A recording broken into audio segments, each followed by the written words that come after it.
સૌથી પહેલી વાત તો એ કે કસ્તુરી જે છે એ આપણે સામાન્ય રીતે બોલતા હોય કે એ ગૃહિણીને રડાવે છે, પણ એ તો એની કસ્તુરીની પ્રકૃતિ છે.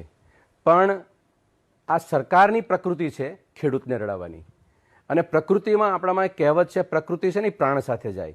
આ ભારતીય જનતા પાર્ટી જ્યારથી બેઠી છે ત્યારથી સત્તામાં ખેડૂતોને રડાવવા સિવાય કશું કર્યું નથી, કારણ કે એની પ્રકૃતિ છે કે ખેડૂતોને રડાવવા. અહીંયા આગળ ભાઈ ભારતીય જનતા પાર્ટીના આગેવાને એક બાજુ 20% ડ્યુટી ઘટાડી અને ડ્યુટી વગર ઇમ્પોર્ટ એક્સપોર્ટ થાય એની વાતની પત્ર લખી અને સિફારિશ કરે છે.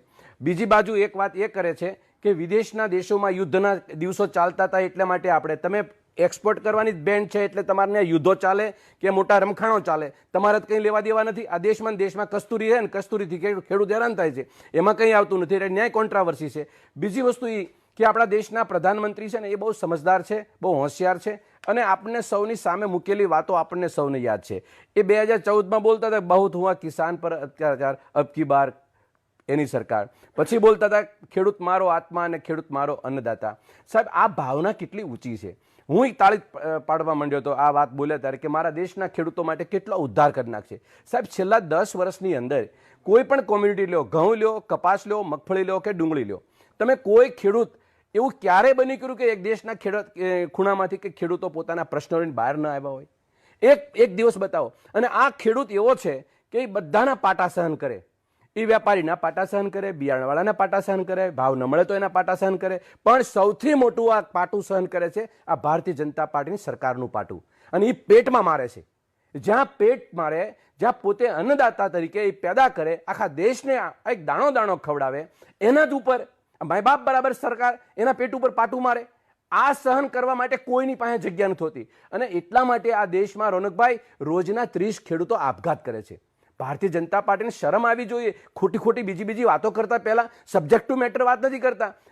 વન નેશન ને વન ફેશન ને આ બધી ક્યાં વાત કરવાની યાદ છે? આ સબ્જેક્ટ એનો તમે આપ્યો તો એમને, તો એ વાતો બધી ઉતારે છે અંદર. બીજી વાત એ છે રોનકભાઈ, 22 પ્રકારની યોજનાઓ આપી. 22 પ્રકારની યોજના આ દેશના ખેડૂતો માથે દેવું, દેશ માથે દેવું, દેશ ખેડૂતો હેરાન થાય, બધી પરિસ્થિતિ કોઈ જગ્યાએ કંઈ નહીં. 116 વખત રોનકભાઈ એમને મન કી બાત સુનાવી, ગામને મન કી બાત કરી, ક્યાંય કોઈ જગ્યાએ ખેડૂતનું ભલું ન થઈ ગયું.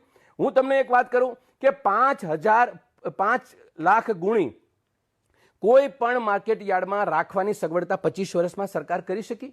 ભાઈ હમણાં એક વાત ટેકનિકલ પોઈન્ટ ઓફ વ્યૂ ઉપર વાત કરી કે આ પાક છે એ કીપિંગ ક્વોલિટી સારી નહીં એટલે આવરદા એની ઓછી હોય એટલે તાત્કાલિક કરવી પડે. બહુ સારી વાત કરી, ટેકનિકલ વાત કરી. પણ હું એ પૂછું છું કે આપણા દેશમાં ભાભા ઓટોનોમિક રિસર્ચ સેન્ટરે એક BRCએ એક ટેકનોલોજી ડેવલપ કરી છે. એ ટેકનોલોજીમાં તમે ગામા રેડિયેશનની ટ્રીટમેન્ટ આપો તો તમે 6 મહિના સુધી ડુંગળી રાખી શકાય છે. ભાવનગર જિલ્લો એવો છે કે ત્યાં પોર્ટ અને એરપોર્ટ છે, પીપાવાવ પણ બંદર છે. સાહેબ તમારા દેશના પ્રધાનમંત્રી 4 કલાકમાં કુવેત પહોંચી જાય અને એમ બોલે કે 40 વર્ષ સુધી 4 દાયકા સુધી પ્રધાનમંત્રી કોઈ ન આવી શક્યો અહીંયા, એ 4 કલાકમાં પહોંચી જાય તો આપણી ડુંગળીને કેટલા કલાક? 4 કલાક જ થાય. કુવેતમાં મોકલો. કુવેતની અંદર કેટલા દેશો એક્સપોર્ટ કરે છે? પાકિસ્તાન, ઇજિપ્ત, અફઘાનિસ્તાન, વિયેટનામ, આ તમામ દેશો આજે આપણું માર્કેટ કેપ્ચર કરવા જઈ રહ્યા છે. તમે હું કામ? કારણ કે તમે પહેલા બેન્ડ મૂકી, પછી 40% કર્યું, પછી 20% કર્યું અને પછી કેપ મારી. હજી તમે એ બોલ્યા ને હજી ખબર નથી ભાજપના આગેવાને હજી કેપ પણ છે.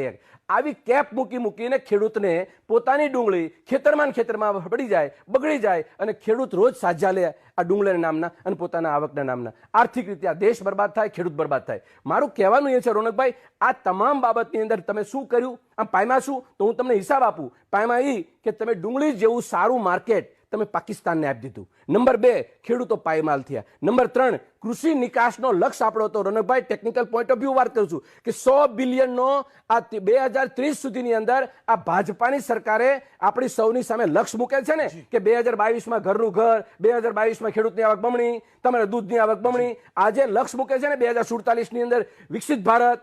આ મોટા સપના બેસાડીને હરથળીમાં ચાંદ દેખાડે છે ને એવું જ એક ચાંદનું સપનું બતાડ્યું છે. એને શું કે 2030ની અંદર 100 બિલિયન કૃષિ એક્સપોર્ટ કરવી. 100 બિલિયન એટલે કેટલા થાય?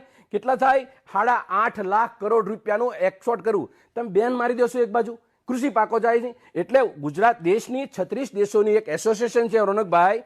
એ એસોસિએશનનું નામ છે the organisation for economic cooperation development, NHOECD. આ 36 દેશોનું એક સંગઠન છે. એ સંગઠને 2022માં ભારત સરકારને એક રિપોર્ટ આપ્યો. એ રિપોર્ટની અંદર એમ કહે છે કે દેશના ભારતની અંદર ખેડૂતોની એગ્રીકલ્ચર પ્રોડક્ટ ઉપર MSP ન મળવાને કારણે 14 લાખ કરોડ રૂપિયાની ખેડૂતને નુકસાન ગઈ છે. 14 લાખ કરોડ રૂપિયા, જે 14 લાખ કરોડ રૂપિયા તમે વેપારીઓના માફ કરી દો, ઉદ્યોગપતિના, અને ખેડૂતના ખેતરને દેવા વગરનો માફ, કે તમે એક્સપોર્ટ નથી કરતા અથવા તો તમે MSP નથી આપતા, એના કારણે આ દેશનો ખેડૂત બરબાદ થઈ રહ્યો છે. સાહેબ, આ મારા આંકડા નથી.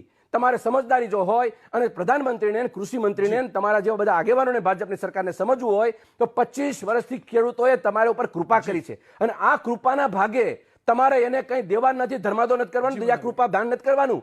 તમારે તમારી ડ્યુટી બજાવવાની છે. આ દેશનો અન્નદાતા એ ખેડૂત, એની ઉપર તમે જે રીતે 700 ખેડૂતોની શહાદત કરી, તમારા ઘરમાં એક દીવો નથી પકડે, એક દીવો નથી પ્રગટાવી શક્યા, તમે એને સાંત્વના નથી આપી શક્યા, પાર્લામેન્ટમાં ઠરાવ પાસ નથી કર્યો, એનો અફસોસ નથી થતો તમને કોઈને કે આ દેશના ખેડૂતોની ઉપર અમે શું જુલમ કરી રહ્યા છીએ? આ નથી કર્યું છતાંય તમે ગોળ ગોળ વાતો કરો, બીજી ટીવી સ્ક્રીન ઉપર આવી. અને હું તમને કહું રોનકભાઈ, એક જ મિનિટ, મારી વાત એક જ છે કે આ દેશનો ખેડૂત છે તમારી પાસે અસંગઠિત છે, કોઈ માંગવા નથી કરતો. એ જયારે થાકી જાય તો શું કરે? એની પોતાની પ્રોડક્ટ એની વેરી નાખે, દૂધ ઢોળી નાખે. સાહેબ, આ સંગઠન કેવું એ લોકો પોતાની વાતને, એની દર્દ પણ હરખી રીતે રજૂ કરી શકતા નથી. એવા લોકો પ્રત્યે તમારી એટલી નહીં. સરદાર સાહેબ શું બોલતા હતા, ક્યારેક એની લીટી તો વાંચો, કે તમારા બંગલાઓ ગમે એટલા સુરક્ષિત છે, પણ ચલો ઝૂંપડું તમે નહીં બાળી દેશો તો તમારા બંગલા પણ સુરક્ષિત નથી રહેવાના. આ માનસિકતા આ દેશની અંદર છે. અને છેલ્લે વાત એ કરો કે 2022ની અંદર જે બમણી કરવાની વાત હતી, બરાબર, તમે આવી રીતે ખેડૂતોને તમે બમણી આવક થાય ખરી રોનકભાઈ? તમે ખેડૂતોને તમે જો આ રીતે પરેશાન કરશો, ખેડૂતોની આવકને, ઉત્પાદનનું તમે યોગ્ય ભાવ નહીં આપો તો પરિસ્થિતિ શું થવાની? આ દેશની અંદર આ વસ્તુ છે. અને મારી આ વાતને લઈ સરકારે સમજદારી પૂરતી અને ઇમ્પ્લિમેન્ટેશનમાં મૂકવાની જરૂર છે કે સરકાર શું કરી રહી છે.